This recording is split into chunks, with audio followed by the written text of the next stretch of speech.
नमस्कार मित्रांनो, इन्फ्रास्केप चॅनलवर तुमचे स्वागत आहे. मित्रांनो, मुंबईच्या लोकल ट्रेन्स ह्या मुंबईकरांच्या दैनंदिन जीवनाचा एक महत्त्वाचा भाग आहे.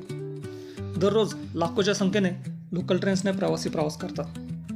त्यामुळे या लोकल ट्रेन्सला मुंबईकरांची लाईफलाईन मानली जाते.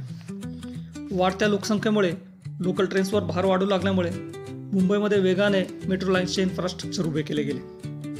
आता लोकल ट्रेन्सप्रमाणेच मुंबई मेट्रोसुद्धा मुंबईकरांची दुसरी लाईफलाईन बनत चालली आहे. मुंबई मेट्रो लाईन काही ठिकाणी अंडरग्राऊंड ऑपरेट करते.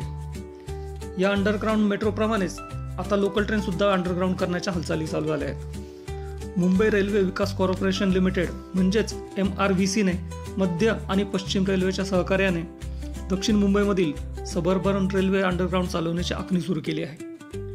मुंबईकरांच्या वेळेची बचत करणारा हा अंडरग्राऊंड प्रोजेक्ट नक्की कसा आहे ते आपण समजून घेऊ. पश्चिम रेल्वेवर चर्चगेट ते मुंबई सेंट्रल असा एक अंडरग्राऊंड कॉरिडॉर तयार केला जाईल, ज्यामध्ये Churchgate, marina lines, Charni road, Grant road अशा अंडरग्राऊंड स्टेशनचा समावेश असेल. हा रूट अंदाजे 5 किलोमीटरचा असेल. तर मध्य रेल्वेवर CSMT ते परेल असा दुसरा भुयारी मार्ग बनवला जाईल, ज्यामध्ये भायखळा स्टेशनचा समावेश असेल.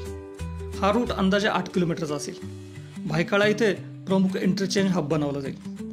हे अंडरग्राऊंड रेल्वे कॉरिडॉर्स पूर्णपणे रेल्वेच्या मालकीच्या जमिनीखाली बनवले जातील, ज्यामुळे लँड ॲक्विजिशन आणि डिस्प्लेसमेंटमुळे प्रोजेक्टला होणारा उशीर टाळता येईल. हा रेल्वे मार्ग सरफेस लेवलपासून साधारण 20 ते 25 मीटर खाली बनवला जाईल, ज्यामुळे एक्झिस्टिंग रेल्वे ट्रॅक्स आणि रोड नेटवर्कला डिस्टर्बन्स निर्माण होणार नाही. या रेल्वे मार्गाच्या फिजिबिलिटी स्टडीसाठी पेडको आणि पॅसिफिक या जॅपनीज कंपन्यांची नेमणूक करण्यात आली आहे.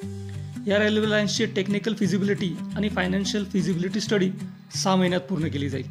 त्यानंतर या प्रोजेक्टचे ॲक्च्युअल ग्राउंड वर्क सुरू होईल. या अंडरग्राऊंड कॉरिडॉरसाठी ॲडव्हान्स टनल बोरिंग मशीन्सचा वापर केला जाईल. तसेच ॲडव्हान्स व्हेंटिलेशन सिस्टीम, फायर एक्स्टिंग्विशर्स आणि LED साईनबोर्ड्स इन्स्टॉल केले जातील, ज्यामुळे प्रवास सुरक्षित होईल. या प्रोजेक्टमुळे दक्षिण मुंबईमधील मोक्याची रेल्वेची जमीन पुनर्विकासासाठी किंवा सार्वजनिक वापरासाठी मोकळी होईल. उपनगरीय मार्गांची कार्यक्षमता वाढेल.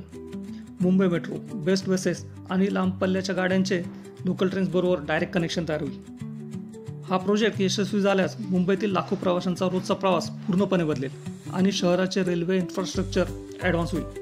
मित्रांनो, हा व्हिडिओ तुम्हाला कसा वाटला ते कमेंट करून नक्की सांगा आणि अशाच इन्फॉर्मेटिव्ह व्हिडिओसाठी इन्फ्रास्केप चॅनलला सबस्क्राईब करा, लाईक करा, शेअर करा.